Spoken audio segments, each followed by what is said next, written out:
कैसी हो आप? ठीक हो? ये ना मेरे पास एक गुड़िया है। इसने किस कलर के कपड़े पहने हैं? Red colour. लाल कलर के। हाँ, ये रेड कलर, लाल रंग के।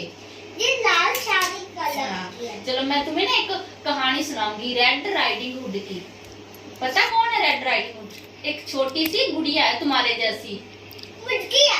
हाँ, तुम्हारे जैसी। मुझके पास ऐसी गुड़िया का एक राइडिंग हुड वो ना अपने मम्मी पापा के साथ एक गांव में रहती थी। रेड राइडिंग हुड थी ना अपने मम्मी पापा के साथ एक गांव में रहती थी। और उसकी जो दादा है मुझके है ना, तो दादी दादा भी है, नानी नाना भी है। जो रेड राइडिंग हुड थी ना, उसकी दादी दूसरे गांव में रहती थी। और दोनों गांव में एक छोटा सा जंगल था।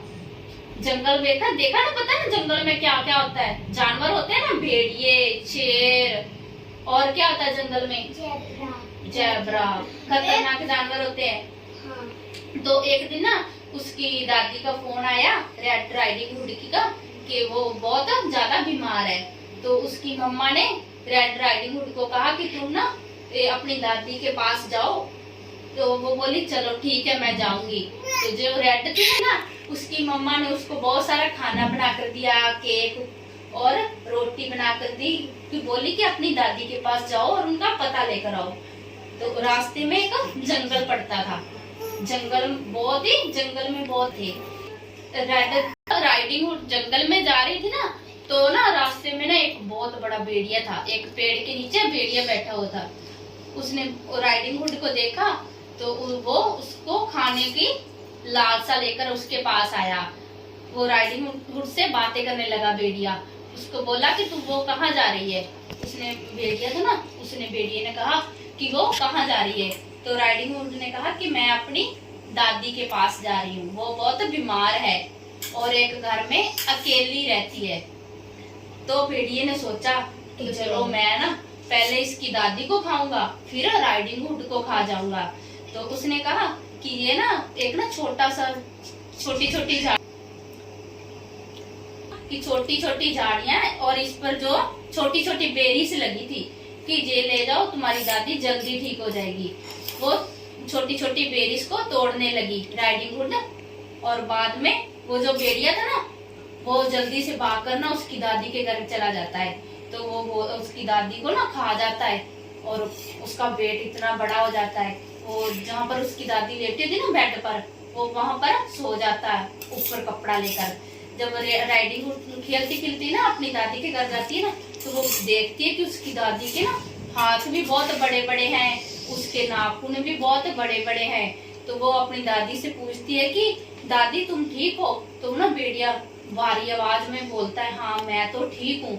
तो उसे ना फिर उसको भी ना फिर जब वो कपड़ा उठाती है ना वो अपनी दादी के ऊपर से, तो वो भी खा जाता है। तो उसका पेट और बड़ा हो जाता है। तो और वो फिर उसका पेट भर जाता है तो वो सो जाता है वहां पर। और वहां से ना एक बाहर से एक ना छोटा कोई आदमी वहां से गुजरा होता है लकड़हारा। तो जब वो आता है ना अपना उसकी दादी के घर, तो वो देखता है कि उसकी दादी के यहाँ पर वो भेड़िया सो रहा है बेड पर। तो वो उसको शक हो जाता है कि जे उसकी दादी को खा गया पास। फिर वो भेड़िए का पेट चीर कर उसमें से उसकी दादी को और राइडिंग हुड को निकाल लेता है और बड़ा सा पत्थर डाल देता है उसके पेट में। तो उसकी दादी ना सुई से वो उसके पेट को सील देती है। तो जब वो भेड़िया अपनी नींद पूरी करके बाहर आता है तो उसको ना अपना पेट ज्यादा भारी लगता है। उसमें क्या पत्थर डाला होता है ना बड़ा सा। तो जब वो उसको बहुत ज्यादा प्यास लगती है, वो नदी के पास जाता है। तो पत्थर का वजन ज्यादा होने के कारण वो नदी में गिर जाता है और डूब जाता है। और जो मर जाता है वो नदी में। तो जो राइडिंग हुड होती है वो अपनी दादी को भी बचा लेती है और खुद को भी, और फिर वो वहां से चले जाते। अच्छा, कैसी लगी आपको कहानी? अच्छी लगी। कैसी लगी? अच्छी लगी थी। वो भेड़िया कैसा था? गंदा। बुरा था ना? वो गंदा था। वो क्या चीजों को खाता था, उसकी दादी को भी खा गया और राइडिंग हुड को भी खा गया। हाँ, दादी ने उसको क्या किया, उसका पेट काट के वो बाहर निकल आए। और बाद में अच्छा चलो अब चलो ठीक है, ओके बाय।